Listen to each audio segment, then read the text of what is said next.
Oh, From Software ont sorti un jeu, Elden Ring Night Rain. Alors le jeu démarre, avec des flammes bleues, un chevalier, un environnement un peu sombre, et hop, sans préliminaire, on doit se taper contre des bons hommes. Ah, c'est du Elden Ring, mais ça va vite. Alors bon, c'est le tuto, on est d'accord, mais on apprend des choses qu'on sait déjà si on a déjà joué à Elden Ring. Bon, ensuite on croise un allié qu'on ressuscite en tapant dessus, et oui, d'accord. Pourquoi pas, Et on va se taper contre un boss. Bon, je vais être très honnête, je suis plus très bon, ça fait longtemps que j'ai pas joué à Elden Ring, donc je me fais défoncer. Ensuite je reviens, mais j'ai plus mon copain, je sais pas pourquoi, pas d'explication, rien du tout.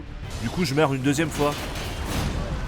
Et là, pouf, il y a une scène. Vraiment, je ne comprends rien à ce jeu. Vraiment, je ne piche pas. Pourquoi est-ce que je peux pas créer mon personnage? Pourquoi est-ce que j'ai un allié qui disparaît? Pourquoi est-ce qu'à chaque fois dans les Souls, le premier boss nous lave le cul? Bref, au bout d'un moment, on arrive dans la salle de la table ronde, comme dans Elden Ring. Je parle au PNJ, mais je comprends rien à ce qui se passe. Pourquoi il y a un piaf en armure, là? Alors, c'est très bien From Software, de faire des jeux où il n'y a pas d'explication, rien du tout. Less is more, comme dirait l'autre. Mais là, c'est un peu trop. Il y a rien, c'est pas sobre, c'est vide. On a besoin d'avoir un sens aussi. Et surtout, un roguelite, c'est pas avare en information. Et pour ceux qui savent pas, un roguelite, c'est un jeu où vous allez recommencer et recommencer la même chose, sauf qu'à chaque fois, vous aurez le gameplay qui va changer, des évolutions, qui vont vous donner plus d'armure, peut-être plus de dégâts, ce qui devrait normalement faciliter les runs par la suite, ou en tout cas au moins les rendre plus confortables, pour aller encore et toujours plus loin dans le jeu. Bon, finalement, je comprends qu'il faut que je parle avec la table pour lancer une partie, sauf que la partie ne se lance jamais. Je reste bloqué pendant plusieurs minutes à attendre que des joueurs arrivent. Du coup, pour patienter, je vais sur un petit site de jeux vidéo, si vous voyez ce que je veux dire, pour regarder une solution en attendant que des joueurs arrivent. Sauf que putain, c'est bloqué. Cela dit, j'ai trouvé une solution, NordVPN. Et oui, vous n'êtes pas sans savoir que la plupart des sites de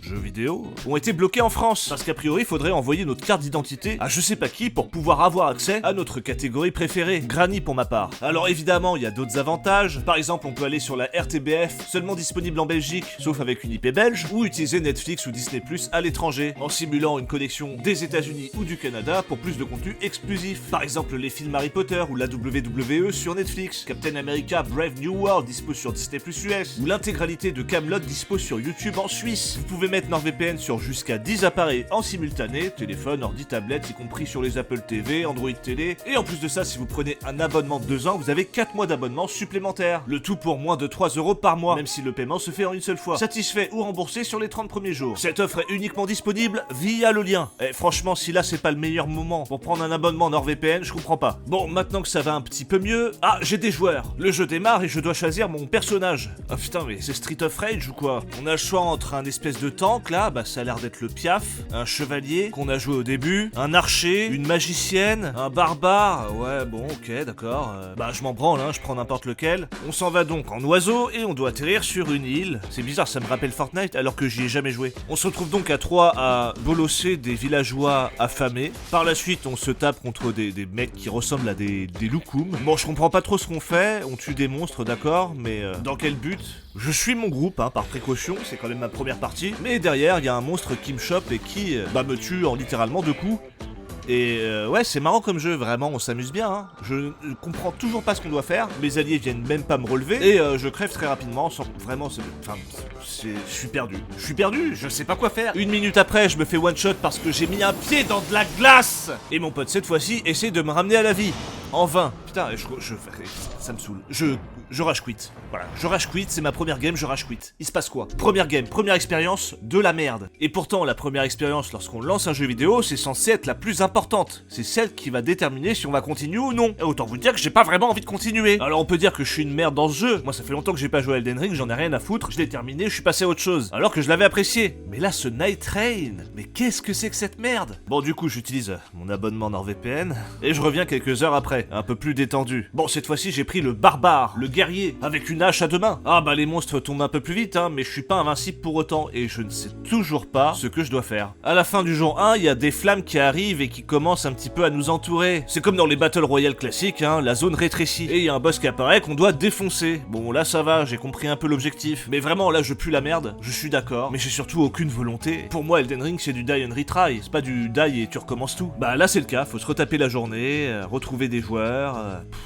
c'est bon quoi. Alors oui, à force de jouer, on va libérer des reliques qui donnent des bonus. Bon, c'est le principe du roguelite quoi. Sauf que les bonus, ils puent la merde et les descriptions ne sont pas précises du tout. Et c'est vraiment des buffs mineurs qui ne laissent aucune impression d'évolution du personnage. C'est nul. En plus de ça, si vous choisissez par exemple la classe chasseur, et en tuant des boss, vous avez parfois des loots qui n'ont strictement rien à voir avec votre classe. Alors évidemment, je vous rassure, je suis allé un peu plus loin dans le jeu, mais y a rien qui prend. Je ne prends pas de plaisir. Enfin si, quand j'attends les joueurs. Ne pas jouer à ce jeu me fait plus de bien que d'y jouer. Alors je ne comprends pas pourquoi From Software nous a sorti un jeu aussi mal branlé, aussi bancal. J'ai l'impression de jouer pour du vent, que rien ne change d'une run à l'autre, à savoir que c'est toujours la même map, il y a que les boss qui diffèrent. Je vais pas vous mentir, c'est scandaleusement mauvais. Je pense que des modeurs auraient fait mieux. Cerise sur le gâteau, le jeu est vendu 40 balles, quasiment le prix de Clair Obscur Expédition 33. Alors je sais pas ce que nous font From Software, et ce genre d'erreur ça va une fois, mais faut pas recommencer les gars, hein. C'est vraiment débile d'égratigner sa propre réputation, sa propre image, pour un jeu aussi mauvais, c'est nul. Franchement, à leur niveau, sortir un truc aussi merdique, c'est vraiment se tirer une balle dans le pied bêtement. Alors si vous voulez vous amuser et faire un vrai roguelite, bon évidemment vous avez Hades 2 qui est plutôt cool, en tout cas j'ai passé un bon moment comparé à Night Rain, mais vous avez aussi Savara, un jeu par Ankama qui se passe dans le monde de Wakfu, et qui est plutôt cool parce qu'ils prennent des éléments qu'on peut retrouver par exemple dans Monster Hunter, genre faudra péter des ailes ou le bec d'un ennemi pour récupérer des éléments qui permettront de faire une arme, etc.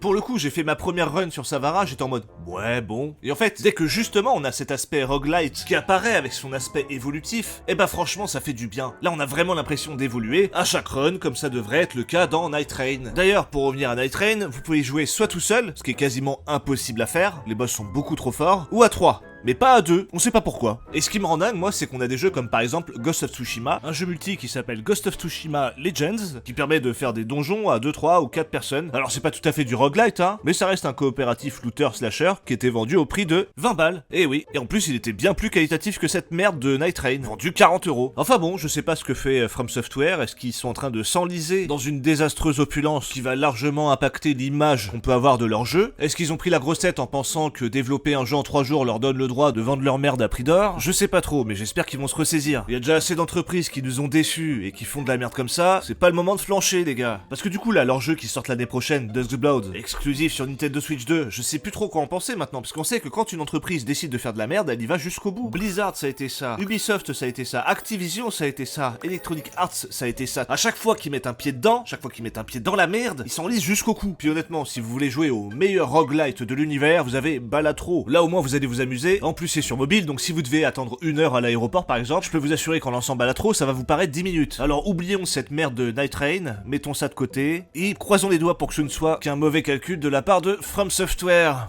Bon, voilà, moi je vais jouer à la Switch 2, je vous fais des bisous et je vous dis à la prochaine, certainement sur la chaîne principale, avec le test d'Oblivion. Des bisous.